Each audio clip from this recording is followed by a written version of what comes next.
একটা লোক আপনি বলেন ভাই, আমরা তো মিডিয়ায় দেখলাম ধানমন্ডি এলাকায় ঘটনা দিলেন, হাক্কানি পাবলিক আছে ইয়েকে যেভাবে তার জন্য আপনি এখনই ধরেন, পুলিশকে প্রেশার দিচ্ছে এখন ধরেন, তো এখন ধরবেন, তারপরে মামলা আছে, মামলা আমি পরে করব, এটা কি? এটা কোনো সভ্য দেশে হয়? এবং তাকে তো ছাড়ানোর জন্য পরে তারপরে তাকে ছাড়ানো গেল, ছাড়াই নিয়ে আসলো। আচ্ছা, এটা কি কোনো সভ্য দেশের হইতে পারে? হয় এটা এই দেশে হয়। কেন হয়? কারণ এদেশের এই মাতব্বরি এরা পাইছে।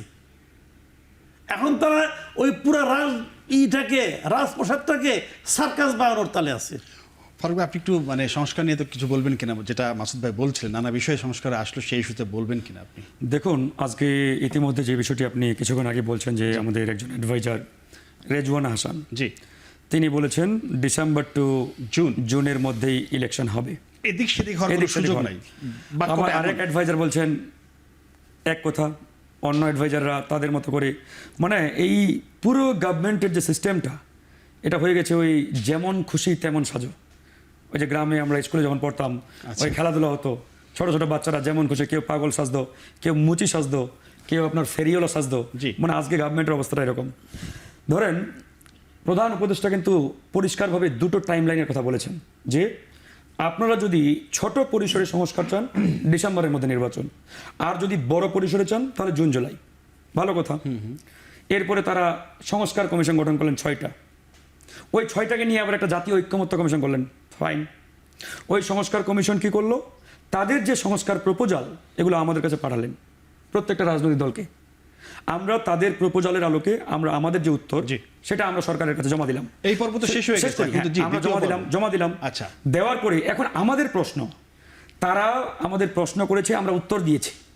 উত্তর দেওয়ার পরে এখন তাদের উচিত এই যে রাজনৈতিক দলগুলো সামগ্রিকভাবে যে সংস্কার প্রপোজালগুলো জমা দিয়েছে, এই প্রপোজালগুলোর পরিমাণটা কতটুকু তারা বলুক। বলতো তাদের কোর্টে, সরকার যদি বলে আপনাদের এই সংস্কার প্রপোজালের যে পরিমাণ এটা ছোট, তাহলে ডিসেম্বরের মধ্যে নির্বাচনের শিডিউল ঘোষণা করেন। আর যদি তারা বলে যে না এই পরিমাণটা একটু বড়, তাহলে বলেন জুনের দিকে নির্বাচন হবে। এটা তাদের বলতে হবে। তা না করে তারা কেউ বলছেন ডিসেম্বর, কেউ জানুয়ারি, কেউ ফেব্রুয়ারি। আর আমাদের ওই প্রেস সেক্রেটারি, উনি তো সব জানতা, ওই শমশেরের মতো চিফ অ্যাডভাইজারের মনে কি আছে সেটাও তিনি একবারই অনেক সময় বলে দেন।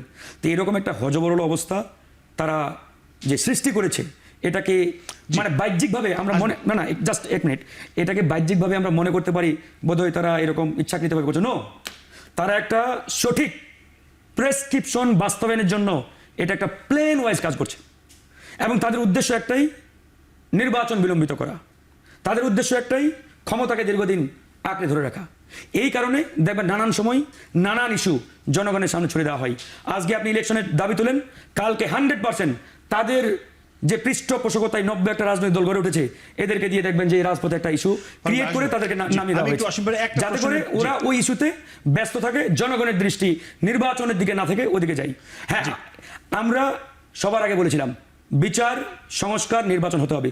বিএনপিও তো বলেছে, বিএনপি নির্বাচনের কথা বেশি বলে, ঠিক আছে, তো বিএনপি তো রাজনৈতিক দল, ওনারা তো এরকম কোনো ওই মানবিক সংগঠন খুলে বসে নাই, কিংবা দাতব্য কোনো সংগঠন খুলে বসে নাই যে নোয়াখালীতে গিয়ে লঙ্গরখানা খুলবে।